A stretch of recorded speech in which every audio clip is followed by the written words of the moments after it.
Hey there from the KUOW newsroom. This is Seattle Now. I'm Patricia Murphy with a roundup of today's top stories. It's a rainy Tuesday, January 6th. Washington State is continuing to recommend at least 15 vaccines for children and adolescents, even though federal officials are no longer recommending 7 of those vaccines for all children. Eilish O'Neill has more. Federal officials bypassed the United States vaccine approval process when they removed vaccines that protect against the flu, hepatitis, RSV, and some other diseases from the federal vaccine schedule for all children. Health Secretary Robert F. Kennedy Jr. said the goal of those changes was to align the U.S. vaccine schedule with select other countries. State health departments are responsible for school vaccine requirements, and Washington State will now base their requirements on guidance from the American Academy of Pediatrics instead of federal recommendations. That's because health officials here say the federal changes did not consider the prevalence of diseases in the United States, or factors like access to urgent health care. The state expects insurers to continue covering all of the previously recommended vaccines at least through the end of 2026. Eilish O'Neill, KUOW News.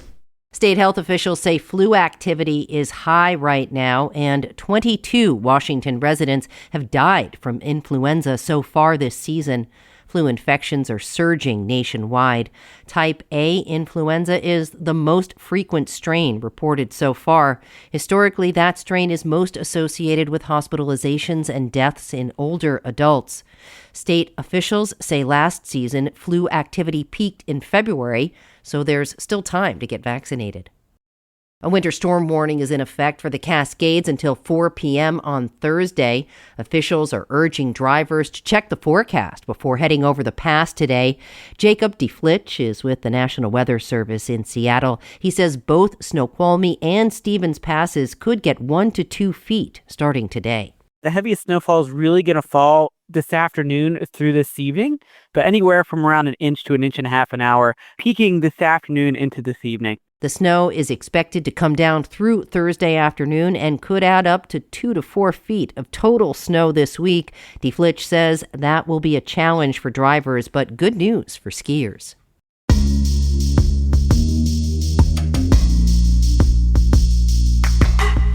On the U.S. Senate floor today, Washington's Patty Murray reflected on the 5-year anniversary of the January 6th riot at the U.S. Capitol. We had to hunker down in the Capitol as alarms blared, glass shattered, and rioters stormed the halls of this building, chanting, "Hang Mike Pence." We heard them just outside the room I was, feet away from this chamber. They were looking for any lawmaker they could find, screaming, "Kill the infidels." Murray slammed President Trump's blanket pardon of the January 6th rioters and implored her colleagues in the U.S. Senate and the American people to protect democracy and tell the truth about what happened 5 years ago. Meanwhile, the White House launched a website today that says the January 6th defendants were unfairly charged and falsely blamed former House Speaker Nancy Pelosi for security failures at the U.S. Capitol. We're hearing more from Washington Congressman Adam Smith today on the capture and arrest of the Venezuelan president. He says Nicolas Maduro is a horrible person and a disastrous president, but Smith told NPR's Morning Edition it's still not a reason to violate another country's sovereignty.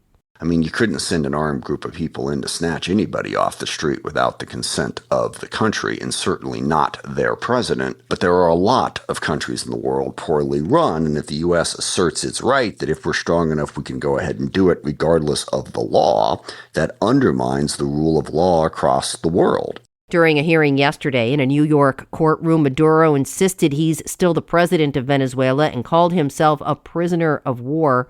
He's facing drug and weapons charges. President Trump also says he decided to oust Maduro because Venezuela nationalized its oil supply. An Alaska Airlines pilot says Boeing initially blamed him for a door plug blowing out on a flight 2 years ago. Pilot Brandon Fisher safely landed the plane in Portland. Now he's suing Boeing. The Seattle Times reports that Fisher accuses Boeing of using him as a scapegoat for the door plug crisis. Federal regulators eventually determined the company and the FAA were to blame. The Times says Fisher is seeking $10 million for physical and emotional damages. Oregon National Guard troops are being sent home after 3 months under federal control. The troops were called up to protect federal officers outside the ICE facility in Portland, but their deployment was blocked by a legal case. Hundreds of Guard members in Illinois and California are also being demobilized.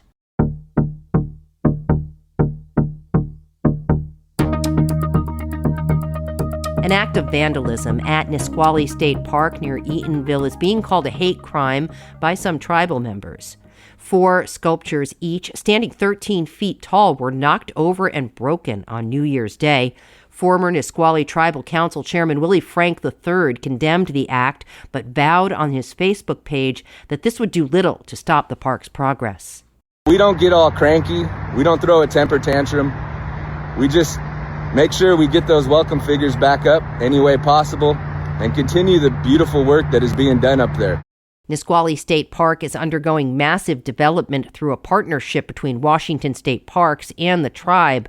The figures had only been up about 2 months, according to King 5.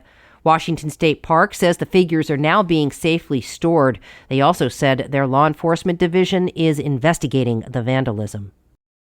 Washington is in the middle of a multi-year effort to change its graduation requirements so students are better prepared for life after high school. Elizabeth Miller reports. The state's effort involves a task force and months of meetings to figure out what's missing from the state's graduation requirements. Currently, students are required to create a high school and beyond plan and earn 24 credits in math, English, and other classes. Washington's State Board of Education recently uncovered gaps between what students learn and how it aligns with their future plans, whether it's college, a job, or something else. Abby Wu is a high school senior and one of 2 student representatives on the State Board of Education. We want to ensure that reformed graduation requirements both provide enough education for students after high school, while also ensuring to support them in both life skills and also their social and emotional growth and well-being. The Board of Education plans to present a graduation requirements proposal in time for the 2027 legislative session. Elizabeth Miller reporting. Next time on Seattle Now, Katie Wilson became Seattle's 58th mayor on Friday, and by Monday, she was already in a dust-up over misinformation on the city's drug arrest policy. She's going to be watched very closely. I think the Daily Mail said in their headline, they called her hyper woke, wow. Which was a new one to me. Hear more about the expectations for Mayor Wilson Wednesday morning. That's all for today from the KUOW newsroom in Seattle. Our producer is Andy Hurst, and I'm Patricia Murphy.